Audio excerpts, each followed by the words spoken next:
Hey, everybody. My name is Daniel Heffington, and I'm so glad that you're joining us today. We are doing summertime fun. I hope you're ready for it because my guest today is Frank Schaner, who's the founder of Home Science Tools. My name is Daniel Heffington. I work with HSLDA's Generation Joshua, and we're going to dive into the world of science. There's a lot that we can cover here. There's a lot we will cover here, but I want to just ask you as you're joining today, comment in wherever you're watching from. Let us know where you're watching from and how long you've been homeschooling. Frank and I today are going to chat about science in your homeschool, and we're also going to be conducting an experiment. It's really going to be an experiment because Frank's the scientist and I'm just the Facebook Live host, and he's going to be telling me what to do, which is why I have my handy dandy lab coat on. So we're going to talk about science in homeschool. We're going to do an experiment, and we're going to talk about a lot more because Frank has a lot that he's willing to share with us today. I can't wait. We're going to, if you want to follow along, this is just for later in the show.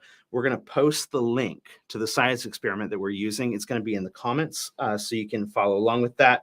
And so let us know where you're watching from. Let us know which grades you're homeschooling, if you're homeschooling, and tell us what fun summer activities you're up to. Here in Virginia, where we're going live from, it's immensely hot this week. So it's a great week for the cooling, fun summer activities, or staying inside or getting that nice suntan. This is going to be an interactive live, so please put questions for us in the comments. Everybody, engage. We are glad you're here. It's going to be a lot of fun. So Frank, thanks for being here with us today. Welcome to the show. Glad to be here. Thank you for inviting me. Absolutely. I've been looking forward to this for weeks, and that's all honesty. So the first question I guess I have for you is what got you interested in science? Tell us kind of your backstory, who you are, what you're doing today, and what sparked that first moment of interest. Yeah, so it really started at a young age. I was just curious about everything. So if you have a child like that, you want to feed that curiosity as much as you can. Yeah. And I love to know how things worked. I wanted to tinker with everything. There were a few appliances that had to be replaced because I tinkered with them and never quite got them back together in working order again. Classic. And I love to read, and so I'd read books on all kinds of science experiments and do-it-yourself things, and it was just fascinating to me. And even around 7 or 8, I remember walking down to the local pharmacy in those days and buying things like test tubes and Wow. beakers and a few chemicals, which you could actually do as a kid back then. Yeah. And I had a paper route, so I had money that I could use to buy those things, and just loved to try things. I remember my mom was always afraid I was going to burn the house down. And of course, I never had, probably didn't have anything that could burn the house down. Yeah. Certainly, just that love of learning by trying things and learning when things didn't work as well as when they did work. And really, I was interested in almost every area of science. And then when I got to high school, I really got interested in chemistry. Okay. In a much more in-depth way than the playing with it that I did as a young child. Yeah. And ended up going to college, getting a chemical engineering degree. Oh, wow. Worked in the oil refining industry for about 15 years. And then my wife and I really, we wanted to start a business. We wanted to move back to Montana, where we were from, and provide employment for people there. And so we're kind of in that stage trying to figure out, well, what do we do? What do we know? What can we help people with? And there was one Saturday where we spent pretty much all day looking for a few items to do a 6th grade science experiment. We were homeschooling at the time, and we it was really the first time we needed a couple chemicals and Hmm. some more sophisticated stuff than what you can get at the grocery store. And it was just frustrating. It was like, man, there's got to be a better way. And we had a lot of homeschool friends who were also, they were struggling with science, not from the where do we find stuff, but just, I don't know science. I don't Uh-huh. like science. How do Yeah. I introduce that to my kids? And so we thought, hey, we can really help with this. We can make it easy for parents to give their kids an exceptional science learning experience. And that was really what got us started on the idea of home science tools. And that was 30 years ago this year. Oh So my goodness. pretty exciting for us. Happy 30 years. Yeah. Well, That's thank you. so as you're telling that story, I was reminded in a small way of my own childhood. I was homeschooled growing up. And this disclaimer, this was not at all my curriculum. This is not my parents' fault. I decided to be a little scientist, and I thought that the light bulb of a lava lamp would be a fantastic Bunsen burner to make concoctions with water and baby powder. And so that's what I did. And that probably explains why I went on to host podcasts and you went on to do things like in the oil refining industry and starting home science tools. So thanks for being with us today. So I don't have to go back to my lava lamp days. Yeah, well, you learn things from that, and that's the amazing thing that anything you try, you're going to learn from. It's true. So the key is encourage your kids to try, and for us as adults, we need to really feed that curiosity ourselves and pursue the things we're curious about. That's actually immensely true and quite philosophical too. It's not, it's not just the world of science, it's the world of life too, because, and I can tell just from this conversation so far, you approach that seems to be a mentality that's pretty central to who you are, is you're like going to explore and try things and figure out why it works or doesn't work. Okay, this was not a question that I had pre-thought up, but how does that scientific approach help you handle things like, or even when you're talking with families or kids, handle things like failure or mistakes, where it's like, I think sometimes that's something that we really freak out about because we think, oh, we didn't want to mess up. But, in the world of science, things don't work out plenty of the time. And usually that's kind of celebrated. So how has that impacted your life? Yeah, I think because of those early experiences, I just don't give up. It's I didn't know anything about business when we started home science tools. Yeah. I had to learn, and I'm still learning today, 30 years later. I mean, even today, earlier, I was learning some things that I had never done before. Had to do with computer systems, and Okay. but yeah, it really having failures helps develop tenacity and that perseverance to stick to it and figure it out. And the interesting thing is we're all capable of that. Sometimes we just quit too soon. We quit before we've invested the time to really understand it. So that's the thing I would encourage your kids to just keep trying. And science is, it's a lot like recipes. How many times have you had a recipe that didn't turn out so hot? It just didn't taste good. It didn't look good. And science experiments are a lot like that.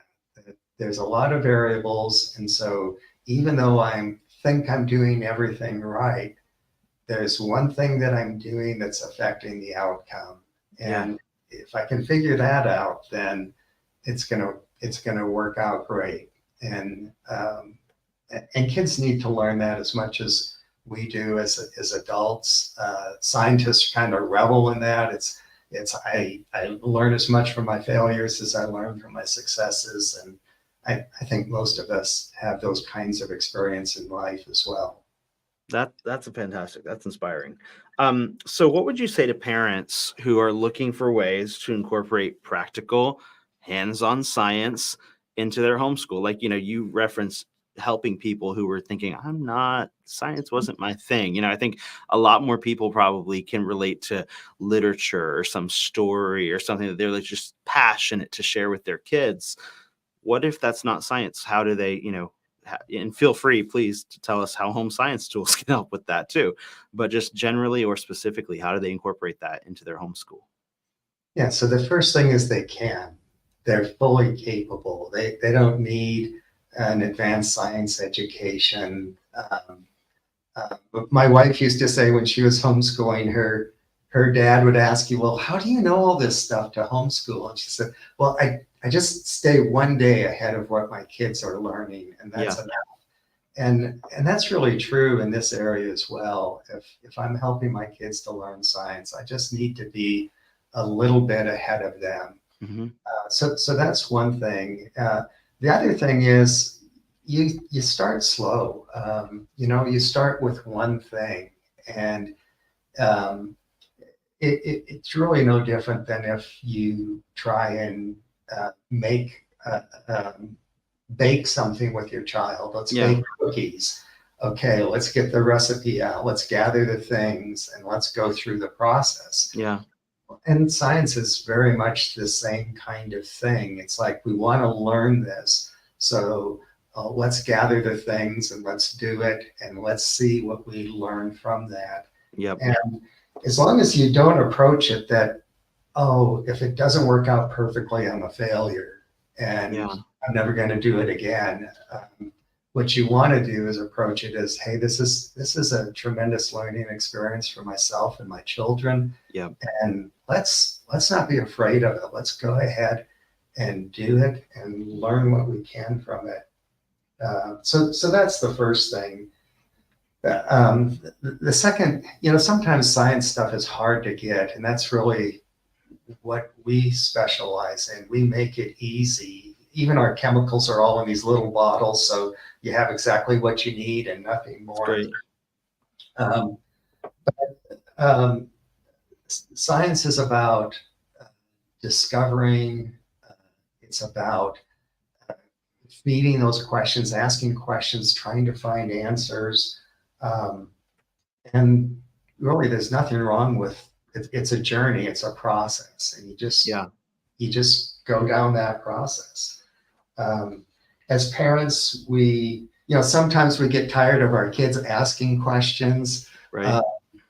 I have a son, and when he was little, the questions were just nonstop, but they were amazing questions. And we need to encourage the asking of questions. And then how do we help them to find answers? And science is a great way to help find those answers. So those are all my encouragement is don't be afraid, get started. You can do it. Start where you're at. Have a couple things that you do, learn from them, and it will get easier and easier and easier from then on. That's fantastic, and I think that mindset is super valuable, and probably to people who are at least familiar with homeschooling. That ethos you're talking about sounds a lot like what one might call the homeschool spirit to begin with, which is like, hey, we can figure this out. We can do this. Just maybe it's a good reminder that don't stop there. Don't stop when it comes to science. Like, don't just say, oh, that's for the scientists. I can't do that. That's important too. So thank you. Thanks for that reminder.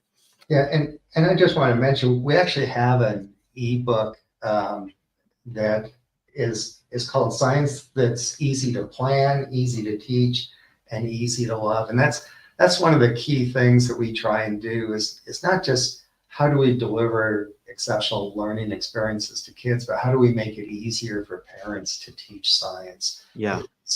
It's a key part of what we do. So tell me, kind of on that note, and we may, if we have a link for that ebook, we'll drop it in the chat. We may also as we're going along, two things. I see the Facebook comments coming in. Thanks for your questions. Keep sending them. I think we were able to answer one of Tana's questions already with your last answer. So if you have any more questions, keep dropping them in the comments. Stay tuned, because we will be doing an experiment here in a few minutes. But before we get there, tell us, if you can, Frank, just a little more about what Home Science Tools offers, like the breadth of kind of what you guys have created and families can take advantage of. Yeah, so of course, over 30 years, things develop and grow. But one of the things I'm most excited with is 2 years ago, we introduced our own science curriculum. It's called Science Unlocked. Cool. It's pretty unique in that it's a complete hands-on science curriculum. So That's awesome. everything you need to learn by actually doing science is there in the box. We've won a couple awards from different parent organizations with that. We've had some great reviews from some of the people that are have been reviewers in the homeschool community for decades. But what's unique about it is it's very flexible. So it's modular. I can do one science topic at a time. Like if my child's interested in chemistry, I could do all the chemistry, even through high school.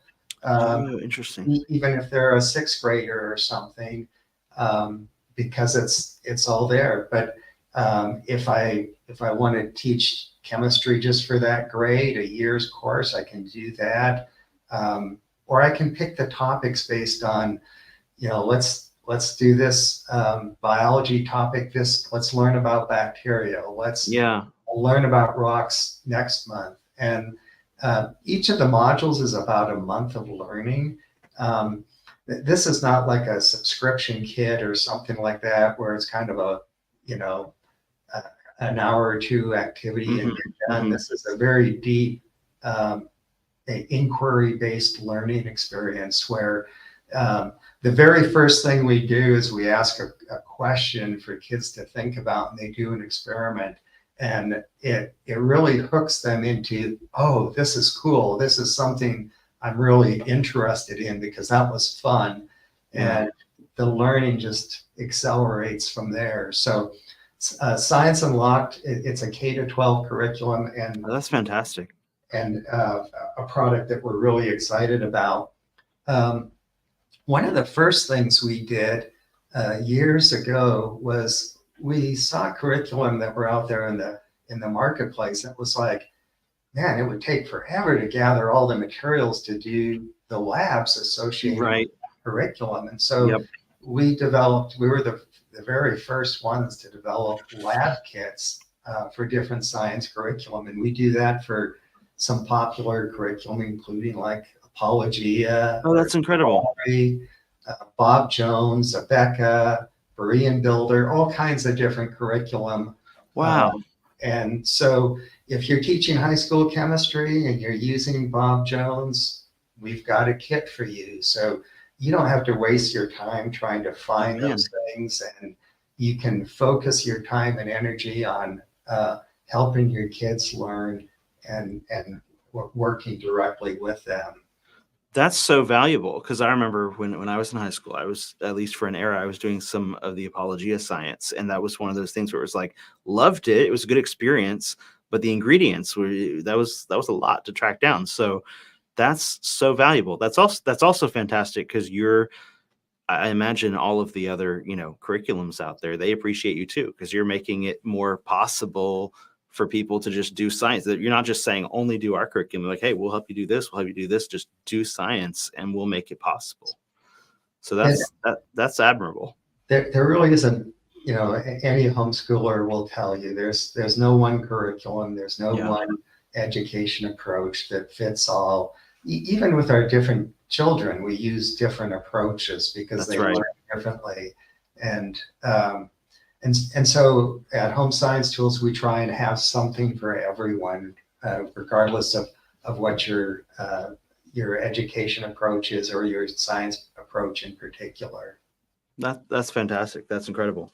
A couple more questions, and then we'll do our science experiment. Do you have any recommendations for parents who just want some fun experiments that they can do outside in the summertime with kids? Yeah, we do. We actually have another ebook called Nine Summer Science Experiments. And Oh, so amazing. um, if you receive the link I sent, you can do that. Yeah. Otherwise, people can just call our customer service team and they can send them the link for that.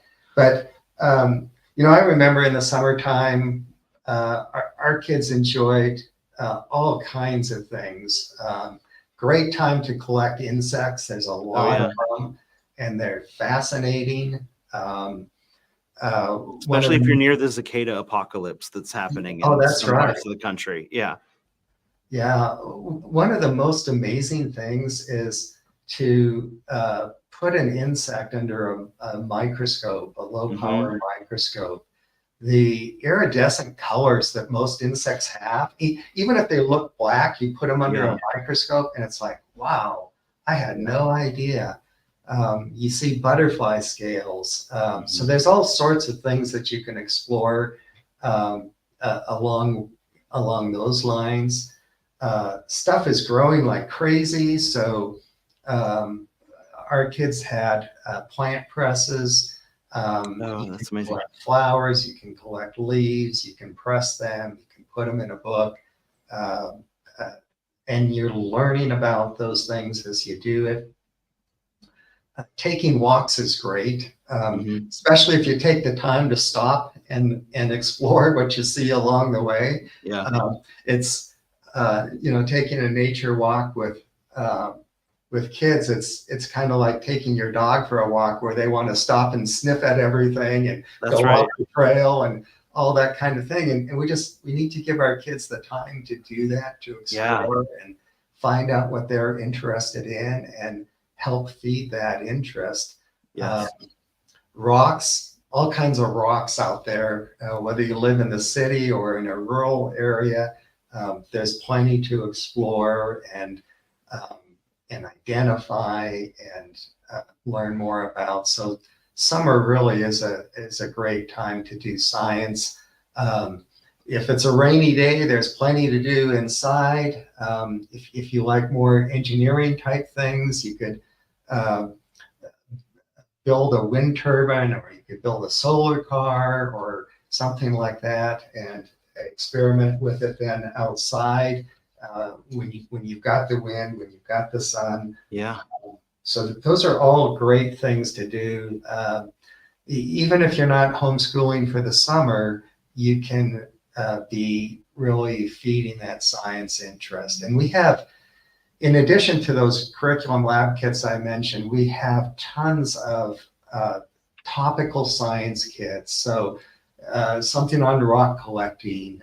In fact, we have Great. a whole series of nature backpack kits for exploring the outdoors that are available. And we really designed and built those to give children a way. I've got all the tools I need in one place. I can go out and explore, and kids love that. That Yes. sense of, Yes. hey, I'm doing something important, and I've got these tools here, and you never know how something as small as that, Yeah.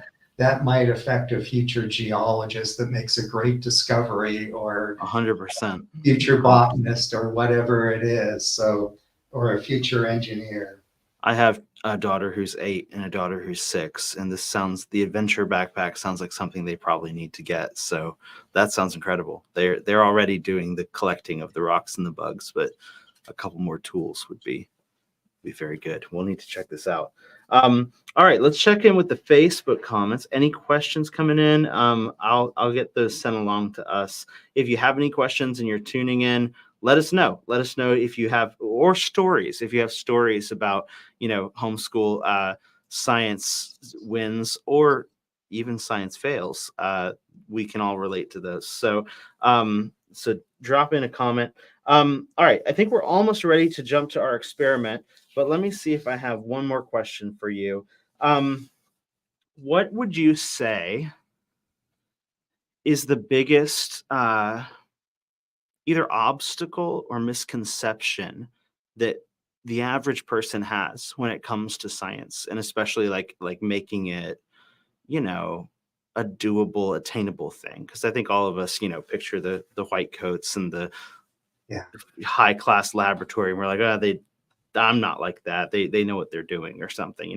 What's the biggest obstacle to breaking down that barrier? And maybe, I don't know if you have a success story or a win that you would be willing to share for where you've kind of seen the light bulb come on for people. Yeah.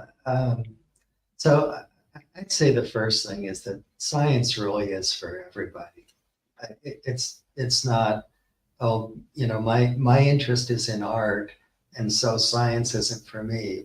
Hmm. It's great to have that passion for art, but science is a part of your art. It's your paints, it's your different colored pens that you use.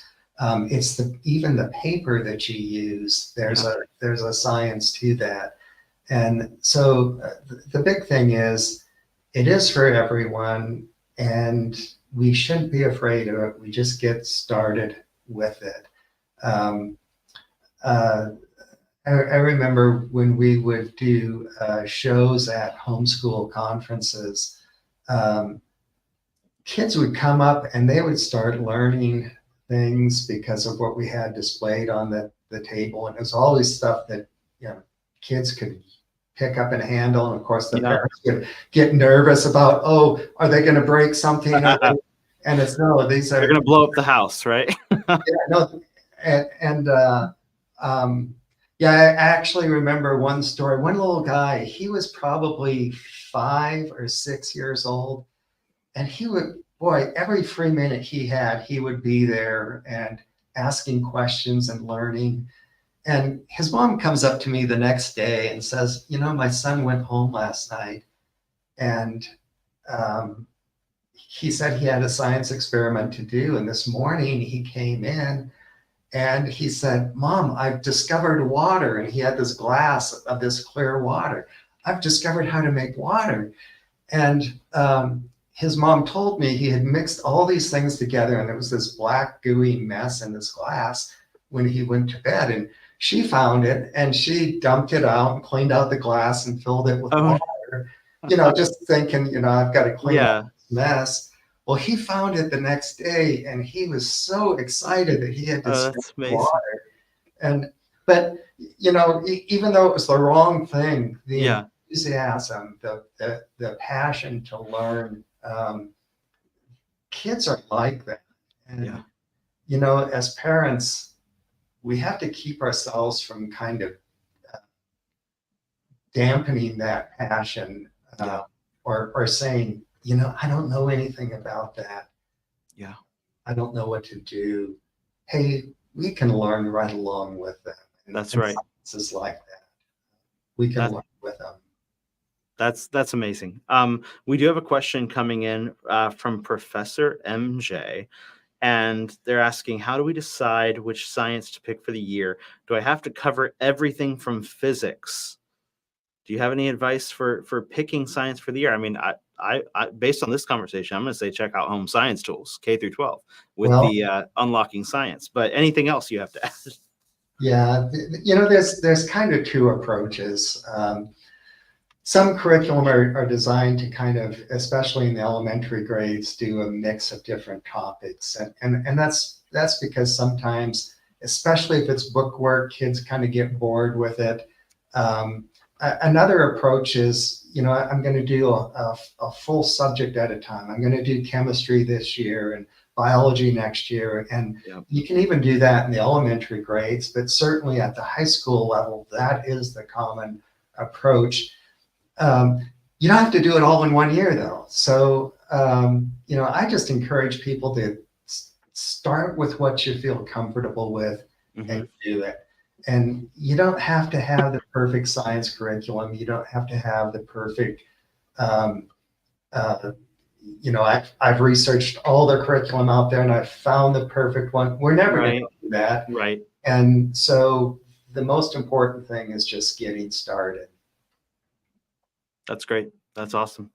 Well, hey, I think this has been an amazing conversation, very inspiring. I think one of the in it, probably maybe the best way to inspire science is to just like see that experiment going, like we're about to in a minute. I remember as a kid that just always made me want to do the next one.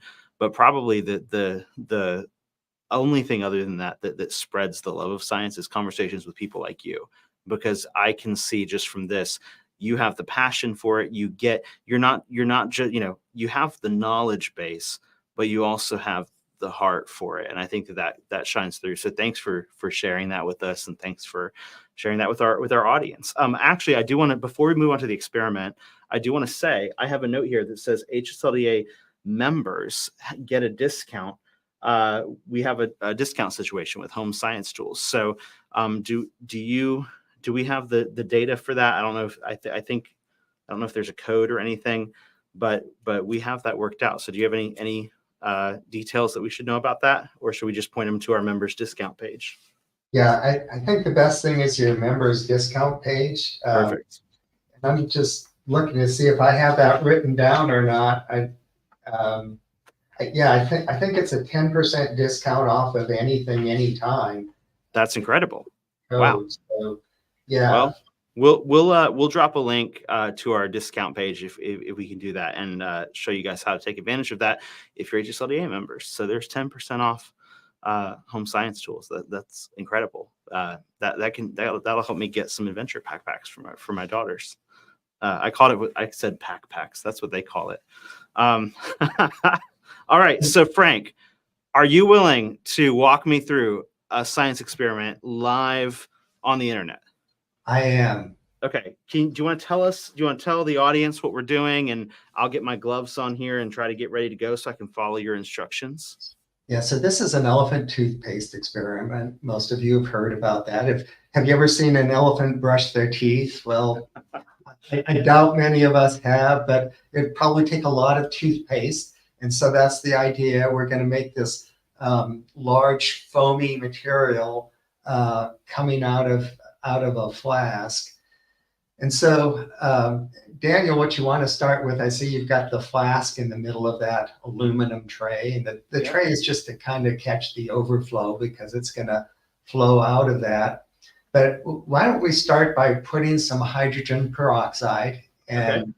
Yeah, you're getting your safety equipment. Yeah, okay. So if you can see, I have my gloves here.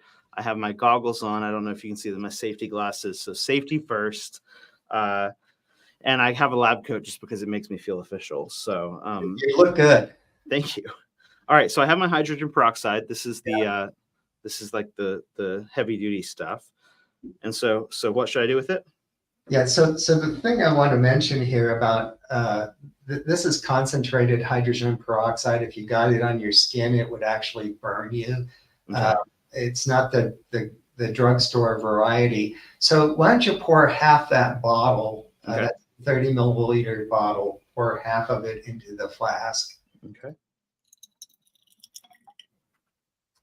Okay, and then we're going to dilute it a little bit. Okay. Maybe pour, so that's about 15 milliliters. We'll pour about twice that again of water. So about 30 mils of water, which is what would fit in that little bottle to begin with. All right. So you can see this is not a super precise thing. You could do lots of variations on this experiment, and you shouldn't be afraid to try things. Yeah, mix it around. Now put about a teaspoon of detergent in there would be perfect. So this Dawn dish soap, should that work? Dawn is good stuff. So amazing. Yeah. You said about a teaspoon. Yeah. So maybe about a third of what you put in there with the hydrogen peroxide. Okay. That's probably about a teaspoon right there. And then go ahead and you've got that nice purple food gel. Go ahead. Yes. Squeeze a bit of that into it. And then you're going to want to just rotate that flask so that things stir around a bit. And We'll get a nice purple color to that. Oh, I see some purple happening there. Yeah, any kind of food coloring will work. The gel just might take a little longer to dissolve than other things would. Nice. Yeah, I think that's looking pretty good. It's purple. Okay, great. Well, if you think it's good, it's good. We're experimenting. Great. So now you've got some warm water and you've got some yeast. Yep, I do. If you want have to a little. Put about 30 mils of water, about the same amount that you poured in there in that beaker, and then add your yeast packet to it. I actually have. I have a graduated graduated cylinder for measuring. There's 30 milliliters of water. So graduated cylinders are the official measuring tool in the science arena instead of a measuring cup. So that's great. And go ahead and take your packet of yeast and add it to that water. Okay. And if you've got anything to stir it around, stir it. Otherwise, just kind of rotate that beaker around and mix it in good. Yeah, opening the yeast is always the challenge. I'm going to hand it to my producer here who doesn't have gloves, so it's a little easier to open the packet. Yeah, those aluminum packets are kind of hard to tear with gloves on. Thank you, Noah. All right, so we'll dump the whole packet into the water here? Into the beaker, yeah. Yeah. Oh, into the beaker or to the warm water? To the warm water that you measured out. Perfect. Yeah, I can't quite tell from. Sorry. We have our purple liquid in our beaker, and then we have some warm water with our yeast in this little. So just kind of roll it around a bit, see if you can get it to dissolve. And in this experiment, the yeast is just a catalyst. So the yeast is not reacting; it's just providing the surface, which will speed up the rate of reaction. And what's going to happen here is the hydrogen peroxide. Hydrogen peroxide is H2O2, so 2 hydrogen atoms, 2 oxygen atoms, and it's in a solution in water, but it's going to give off the oxygen, and that's what's going to create the foaming that we see. So put your flask in the middle of your tray. Yep. And then what you're going to want to do is pour that yeast into the flask. Okay. And pour it in just as quick as you can, and see what happens. All right. I'm. This is not very scientific, but I'm using my finger here because the yeast turned into a bit of a sludge. Yeah. So I want to make sure it's thoroughly mixed. Good call. Yeah, sometimes fingers work for stirring rods just fine if you got gloves on. I do have a glove on, and I'm not cool enough to have brought a stirring rod, so I think I'll save up for that one. But yeah, there we go. Okay, nice. So I think that's at least most of the yeast. We've still got a little bit of sludge going on, but hopefully that'll be enough. That's okay. So all right, just pour the liquid part of it into that flask. All right. That will be the moment that things start to happen. So watch close.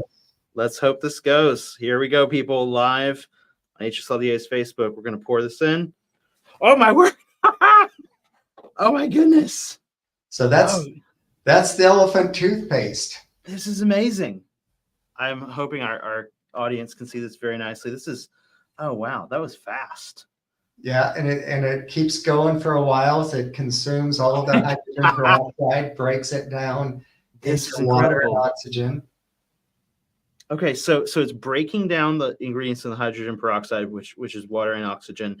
And then what is, I know you said this a second ago, but I was mixing yeast. Remind us again what the yeast role is. Is it kind of to agitate it and make those bubbles increase? Like what's the role there?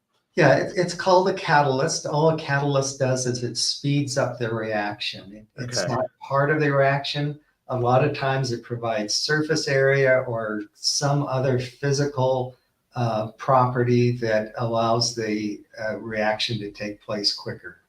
This is amazing. Wow. Yeah. Yeah, let me tilt it so our camera can see it. Can you guys see this okay? I can also hold it up higher if you want to do the straight on shot. Wow, this is amazing. It also, I know that Dawn soap just added a new scent. So for the audience who's just listening or watching, this smells amazing. So if you want to experiment, this smells great too. Now, can you tell me, because I'll be honest with you, I'm a huge fan of elephant toothpaste experiments, and I've heard some people say that it's an exothermic reaction. Is that true or not true? Like, is there heat produced from this? Yeah, so that's true. And if you don't mind, you could hold that flask up, just grab it by the neck. Yeah. And put your hand on the bottom. Can you feel, is it any warmer? Yeah, it is. I do feel warmth. It's warmer than the water that I put in there. Okay, so Yeah. that's what an exothermic reaction is. It Wow. generates heat. And so it makes it heats it up as the reaction goes on. That's amazing.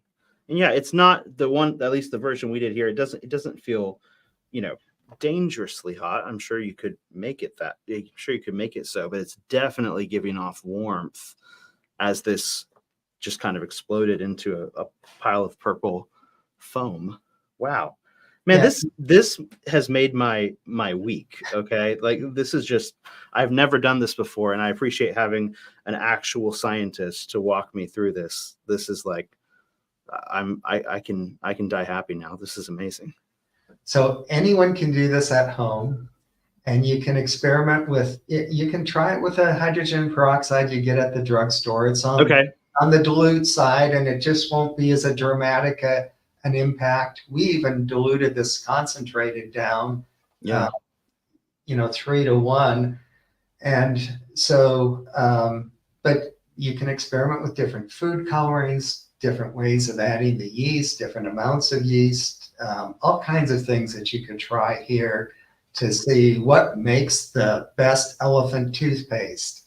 This is amazing. What would a normal concentration of hydrogen peroxide be? If what I have here is 30%, what would you find at the drugstore or the grocery store? Yeah, most of that is 3%. Oh, wow. Okay. Yeah. So yeah, this is like 10 times stronger. It is. Wow. Well, I'm seeing some great comments coming in because our viewers are loving this. So I think we posted the link already in the comments, but if you want to follow the same experiment steps that we just did here, you can do that. You can make this for yourself. Trust me, parents, like I know I'm a kid at heart, but I know my kids would freak out over this. They would love this. So we're going to have to do this later. And I think I can highly recommend it now to all the parents watching. You should check it out. This is fantastic. Frank, thank you for your time. Thank you for taking the time to walk me through this. I've never felt more like a real science, enthusiast. I'm not going to say scientist because I'll reserve that for you. But this was a privilege and a lot of fun. And I can't wait to check out Home Science Tools and more of the stuff you guys have. So take that enthusiasm home with you, Daniel, and do something with your kids tonight or this weekend or I will. Weekend, and have a great time. We will definitely do that. Thank you so much, guys. Thanks for joining us online. Don't forget, if you're a member of HSLDA, you will have access to an exclusive discount with Home Science Tools. You can go to hslda.org/post/home science tools to grab your code. And if you're not a member of HSLDA, you should become one. We'd love to have you join us, and you can get great discounts like this. Frank, thanks again. We'll be in touch, and we hope all of you guys out there have a great day. Go do some science. Great. Thank you. Bye-bye. Bye.